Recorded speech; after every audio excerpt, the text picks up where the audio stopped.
क्या crypto market का बुरा वक्त ख़त्म हो गया है या इन्वेस्टर्स एक और बुल ट्रैप का शिकार होने वाले हैं? पिछले कुछ हफ्तों में बिटकॉइन और कई आल्ट कॉइन्स ने रिकवरी के साइंस दिखाए हैं। कुछ इन्वेस्टर इस रैली को नए बुल मार्केट की शुरुआत समझते हैं, जबकि दूसरे एक्सपर्ट्स का कहना है कि मार्केट अभी भी अनसर्टेनिटी से बाहर नहीं आई। हिस्ट्री हमें बताती है कि क्रिप्टो मार्केट में अक्सर ऐसी रैलीज देखने को मिलती हैं जो इन्वेस्टर्स को कॉन्फिडेंस देती हैं, लेकिन कुछ ही दिनों बाद मार्केट फिर से नीचे आ जाती है। ऐसी सिचुएशन को बुल ट्रैप कहा जाता है। तो सबसे बड़ा सवाल ये है, इस दफ़ा क्या अलग है? क्या इंस्टीट्यूशंस वाकई मार्केट में वापस आ रहे हैं? क्या मैक्रो इकोनॉमिक कंडीशंस क्रिप्टो के हक में बदल रही हैं, या फिर ये सिर्फ टेम्परेरी एक्साइटमेंट है? इस वीडियो में हम charts, market data, investor sentiment और लेटेस्ट इकोनॉमिक फैक्टर्स का एनालिसिस करेंगे। हम देखेंगे कि बिटकॉइन, इथेरियम और ऑल्ट कॉइन किस डायरेक्शन में जा सकते हैं और ट्रेडर्स को इस वक्त किस गलतियों से बचना चाहिए। वीडियो के एंड तक आपके पास सिर्फ ऑप्शंस नहीं बल्कि फैक्ट्स और एनालिसिस होंगे, जिनकी मदद से आप मार्केट को बेहतर समझ सकेंगे। तो चलिए शुरू करते हैं। सबसे पहले बात करते हैं बिटकॉइन की, क्योंकि पूरी क्रिप्टो मार्केट की डायरेक्शन का सबसे बड़ा असर इसी कॉइन पर होता है। जब बिटकॉइन स्ट्रॉन्ग परफॉर्मेंस दिखाता है तो अक्सर इथेरियम और दूसरे आल्ट कॉइन्स भी उसका साथ देते हैं, लेकिन जब बिटकॉइन वीक होता है तो सबसे ज़्यादा प्रेशर आल्ट कॉइन्स पर आता है। रिसेंट डेज में बिटकॉइन ने रिकवरी के साइन ज़रूर दिखाए हैं। बायर्स मार्केट में एक्टिव नज़र आ रहे हैं और सेलिंग प्रेशर पहले के मुकाबले में कुछ कम हुआ है। लेकिन सिर्फ प्राइस के ऊपर जाना ये प्रूव नहीं करता कि बुल मार्केट ऑफिशियली शुरू हो चुकी है। प्रोफेशनल ट्रेडर्स सिर्फ प्राइस को नहीं देखते, वो वॉल्यूम, सपोर्ट और रेजिस्टेंस लेवल्स, ट्रेंड स्ट्रक्चर और ओवरऑल मार्केट सेंटीमेंट का भी एनालिसिस करते हैं। अगर प्राइस ऊपर जा रही हो लेकिन बाइंग वॉल्यूम स्ट्रॉन्ग ना हो तो रिकवरी ज़्यादा देर तक सस्टेन करना मुश्किल हो सकता है। इसीलिए एक्सपीरियंस इन्वेस्टर्स हर रैली में फोमो का शिकार नहीं होते। वो कंफर्मेशन का वेट करते हैं और रिस्क मैनेजमेंट को सबसे ज़्यादा इम्पोर्टेंस देते हैं। अब सवाल ये है कि बिटकॉइन की ये मूवमेंट असली रिकवरी की तरफ इशारा कर रही है या मार्केट सिर्फ टेम्परेरी एक्साइटमेंट क्रिएट कर रही है। इसका जवाब समझने के लिए हमें इथेरियम और ऑल्ट कॉइन्स की परफॉर्मेंस भी देखनी होगी। अब बात करते हैं इथेरियम और ऑल्ट कॉइन्स की, क्योंकि अगर बिटकॉइन मार्केट का किंग है तो इथेरियम उसका सबसे इम्पोर्टेंट सपोर्ट सिस्टम माना जाता है। अक्सर देखा गया है कि जब बिटकॉइन स्टेबल होता है तब इन्वेस्टर आहिस्ता आहिस्ता अपना पैसा इथेरियम और फिर ऑल्ट कॉइन्स में शिफ्ट करना शुरू कर देते हैं।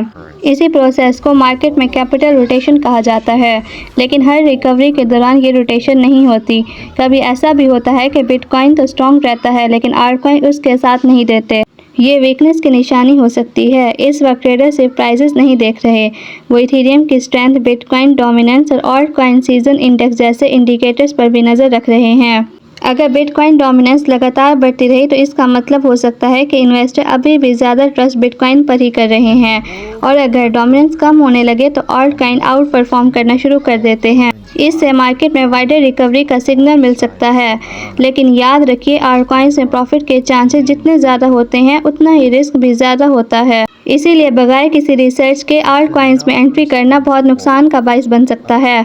अब सबकी नज़रें एक और चीज़ पर हैं, वो है ग्लोबल इकोनॉमी, क्योंकि कई दफ़ा क्रिप्टो की डायरेक्शन सिर्फ चार्ट्स नहीं बल्कि इकोनॉमिक इवेंट्स भी डिसाइड करते हैं। अगर आप सिर्फ चार्ट्स देखकर ट्रेडिंग करते हैं तो हो सकता है आप मार्केट का सिर्फ आधा हिस्सा समझ रहे हों। क्रिप्टो मार्केट को सिर्फ बायर्स और सेलर्स नहीं चलाते, बल्कि ग्लोबल इकोनॉमी भी इस पर गहरा असर डालती है। सबसे पहला फैक्टर है इंटरेस्ट रेट। जब सेंट्रल बैंक इंटरेस्ट रेट को हाई रखते हैं तो इन्वेस्टर अक्सर अपना पैसा सेफ एसेट में शिफ्ट कर देते हैं, लेकिन जब रेट कट्स की एक्सपेक्टेशंस बढ़ने लगती हैं तो रिस्क एसेट जैसे क्रिप्टो दोबारा अटेंशन हासिल करने लगते हैं। दूसरा फैक्टर है इन्फ्लेशन। अगर इन्फ्लेशन कंट्रोल में आती नज़र आए तो मार्केट का कॉन्फिडेंस इम्प्रूव होता है, लेकिन अगर इन्फ्लेशन एक्सपेक्टेड लेवल से ज़्यादा हो तो मार्केट में वॉलेटिलिटी अचानक बढ़ जाती है। तीसरा फैक्टर है यूएस डॉलर। अक्सर जब डॉलर स्ट्रॉन्ग होता है तो क्रिप्टो मार्केट प्रेशर में आ जाती है, और जब डॉलर वीक होता है तो बिटकॉइन और दूसरी क्रिप्टो करेंसीज को सपोर्ट मिल सकती है। इसीलिए प्रोफेशनल ट्रेडर सिर्फ चार्ट्स नहीं देखते, वो इकोनॉमिक कैलेंडर भी फॉलो करते हैं। Interest rate decisions, inflation data और एम्प्लॉयमेंट रिपोर्ट जैसे इवेंट्स मार्केट में कुछ ही मिनट्स में बड़ी मूवमेंट ला सकते हैं।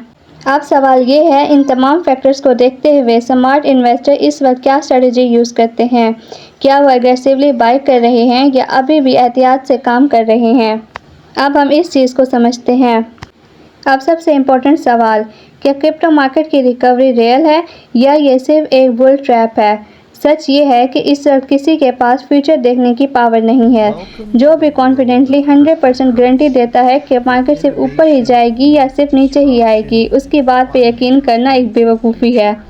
अब तक जो डाटा और मार्केट बिहेवियर देखने को मिला है, उससे इतना ज़रूर समझ आता है कि रिकवरी के कुछ पॉजिटिव साइंस मौजूद हैं, लेकिन साथ ही कुछ रिस्क भी अभी तक ख़त्म नहीं हुए।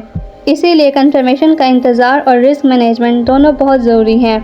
अगर आप लॉन्ग टर्म इन्वेस्टर हैं तो हर शॉर्ट टर्म मूवमेंट पर इमोशनल डिसीजन लेने के बजाय अपनी स्ट्रेटजी पर फोकस करें। अगर आप ट्रेडर हैं तो स्टॉप लॉस, पोजीशन साइजिंग और प्रॉपर रिस्क मैनेजमेंट को कभी इग्नोर ना करें। क्रिप्टो मार्केट में सबसे ज़्यादा पैसा उन लोगों ने कमाया है जो डिसिप्लिन के साथ चले, ना कि उन लोगों ने जो हर रैली में फोमो का शिकार हुए। याद रखिए, मार्केट हमेशा नई अपॉर्चुनिटीज़ देती है। ये आप पे डिपेंड करता है कि आप उन अपॉर्चुनिटीज़ को किस तरह से यूज़ करते हैं।